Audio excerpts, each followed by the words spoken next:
Hello, hi, and good evening to all of you. Welcome you all to our first learning session through our YouTube channel. It's Break Time. It's an interesting initiative of reaching you in this platform during this lockdown time. The objective of this channel is to impart knowledge in a short and crisp manner. So, let's get started. I'm very sure we in CA community would have come across this word in many instances for the past 3 years now. The term is IND AS. So that is the topic for the day. Introduction to IND AS and its journey. We would be covering the following aspects of IND AS today. Understanding of certain terms, why IND AS, applicability or a roadmap to IND AS, number of standards which are notified by MCA, and lastly, financial statements under IND AS. So, quickly let's familiarize ourselves with the terms. The first term would be net worth. I'm very sure it's one of the favorite terms of CA students since they use it under different examination for different acts. Net worth is nothing but the sum of paid up capital and reserves, excluding revaluation reserve, amalgamation reserve, and write back of depreciation. Of course, this is the definition from Companies Act 2013. This is another interesting term, GAAP. Oh, its nickname is GAAP and its full name is Generally Accepted Accounting Principles. So, what is this GAAP?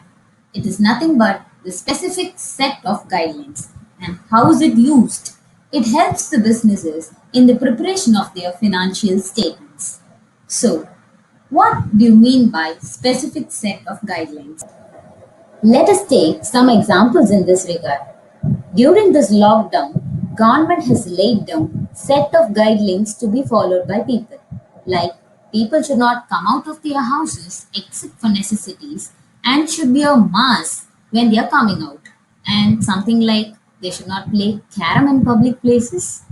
So these are nothing but the set of guidelines to be followed by people during this lockdown. Let me give you another example. Even when you apply for an examination or an interview, you are supposed to follow the set of rules and guidelines which are prescribed in the website. So, here comes the rules for accounting. GAAP. There are two types of GAAP. One is the national GAAP and another is the international GAAP. National GAAP is nothing but which is used in one specific country, like US GAAP, which is only used in US. Accounting standards, which is used only in India, that is why it is referred to as Indian GAAP.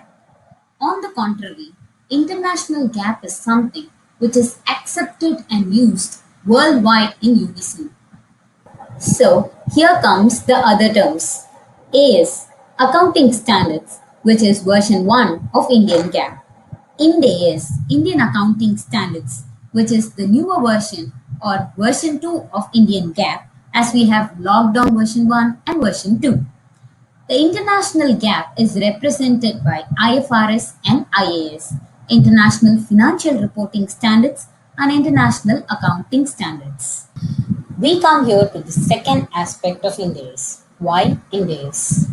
Before introduction of Indian accounting standards, all the companies were preparing their financial statements on the basis of accounting standards. So, it was difficult for the investors to compare the financial statements of Indian companies with that of the global companies. So, in order to make the financial statements uniform, IND AS was introduced. So, we have converged from IFRS through this Indian accounting standards. In simple terms, now the financial statements are prepared in line with IFRS, which is my Indian accounting standards. So, IND AS brings consistency in the accounting practices, financial statements preparations of the companies in India and across the globe. One other question may now pop up. Why should we prepare a separate set of standards which are in line with IFRS? Why not we take this IFRS in line and move on? Is that not a simple solution? That should have been a simpler solution, right? taking IFRS as such instead of creating our own standards in line with IFRS. Why are we not doing that? Is it because we Indians are Swadeshis and are innovative? We cannot follow the rules of other countries. We wanted to create our own rules in anything and everything. Is that the reason behind the creation of this IND? That is actually not the reason. This IFRS does not suit the legal and economic environment of India and Indian businesses. So, we have developed a separate set of principles known as IND AS to match with global standards. Hope this clarifies the development and implementation of IND AS in India. So, next comes the applicability or roadmap for implementation of IND AS, which is nothing but who is supposed to go inside this IND AS ring. Government has come up with a recommendatory phase and mandatory phases for the implementation of IND AS. The recommendatory phase begins from financial year 2015-16 by voluntary adoption of IND AS by the Indian companies. However, the mandatory phases begins from financial year 2016-17 and onwards. So let's begin with the mandatory phase for implementation of IND AS. So the following companies are supposed to follow IND AS on a mandatory basis. This starts from financial year 2016-17 and onwards. Companies which are having a net worth of rupees 500 crores or more are covered under this phase. Also, the companies which are subsidiaries, associates, holding company, and joint venture of the firstly mentioned companies are covered under this phase. So, I again repeat, this phase starts from financial year 2016-17 and onwards. It is applicable to all the companies having a net worth of rupees 500 crores or more, and the holding, subsidiary, joint ventures, and associate companies of the firstly mentioned companies are covered under this phase 1. So let's move to the second phase. The following companies are covered under this phase.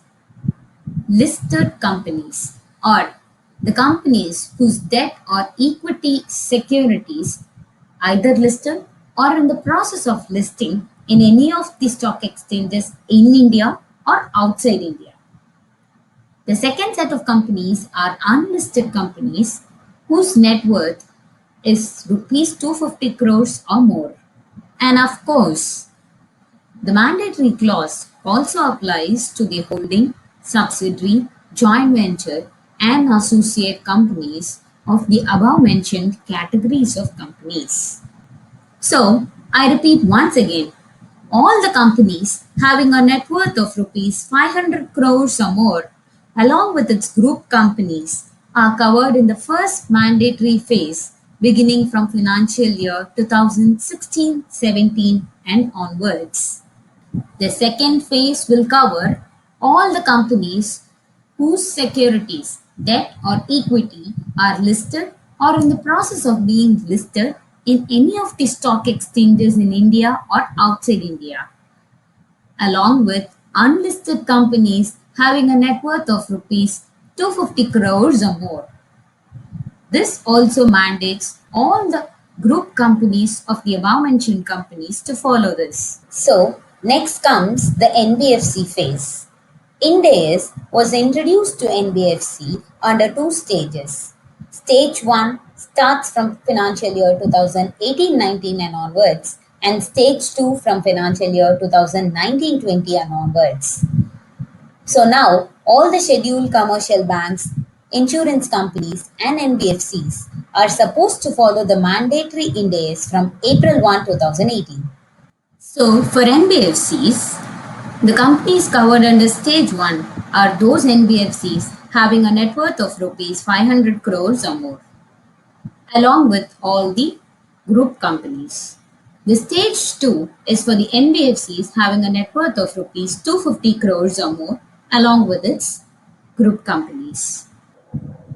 Originally, the timelines for implementation of IND AS to banking and insurance companies was fixed as at April 1, 2018. However, due to some practical difficulties, the implementation was deferred by RBI and IRDA respectively. Banks are governed by the Banking Regulation Act and its regulatory authority, Reserve Bank of India. So, RBI, in its notification dated March 22nd, 2019, has deferred the implementation of IND AS to all the scheduled commercial banks indefinitely till further notice. Also, the Regulatory Authority of Insurance Companies (IRDA) has deferred the implementation of IND AS to insurers till April 1, 2020. Some general points to consider. Companies not covered in the above roadmap can continue to apply accounting standards. However, they can voluntarily adopt IND AS. But once IND AS is adopted, an entity cannot switch back to their previous gap. Let us consider some examples. The first example is pertaining to a banking company.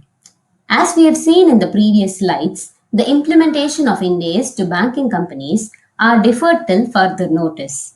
In this case, A Limited is a subsidiary of NBFC, B Limited. Interestingly, this NBFC is listed in stock exchanges. So, we need to analyze the applicability. So, as we have seen from the previous slides, IND AS is mandatory for NBFCs which are listed in the second phase of the roadmap. So, all the group companies are also covered in the mandate. Hence, it is applicable to A Limited, which is even though a banking company. The second case is a pretty simple example. ABC Limited is having a net worth of rupees 50 crores and is a subsidiary of D Limited, which is in the process of being listed in BSE. So here we need to analyze the applicability. It's very clear that IND AS is mandatory for D Limited because it is in the process of being listed as per the roadmap. So this also covers the subsidiary company even though it is having a net worth of rupees 50 crores and hence IND AS is applicable to both the ABC Limited and D Limited. Let's get back to some basics. Who issues all these Indian accounting standards? Actually, these IND AS are issued by the central government of India under the supervision and control of the Accounting Standards Board of ICAI. These standards are issued in consultation with National Advisory Committee on Accounting Standards, which is also known as NACAS. As of April 1, 2019, there are 39 Indian accounting standards which are issued and notified by the Ministry of Corporate Affairs. So, let us also quickly understand what is the importance of notifying these standards by MCA. MCA regulates the corporate affairs in India through Companies Act 1956, 2013 and other allied acts, bills and rules. It also protects the interests of the investors and offer many services to the stakeholders. So, it is ideally acting as a regulatory authority for all the companies in India and hence it is important to notify all the Indian accounting standards by MCA. We have reached the last aspect of IND AS discussion today. What represents the complete set of financial statements under Indian accounting standards? This includes balance sheet, statement of profit or loss, statement of cash flows, statement of changes in equity, also known as SOCE, notes to accounts and disclosures finally. One of the new statement that we are seeing today is this statement of changes in equity, also known as SOCE. So, what is this SOCE? It is nothing but the reconciliation of opening equity and closing shareholders' equity. I hope the other parts of financial statements are pretty clear to us since they are familiar terms. That marks the end of discussion for the day. Friends, we are into a profession where we need to unlearn and relearn forever and ever. Hope this video gives some useful insight on IND AS. Thank you all for your patient listening. Have fun, guys. Stay home, stay safe, and stay updated too.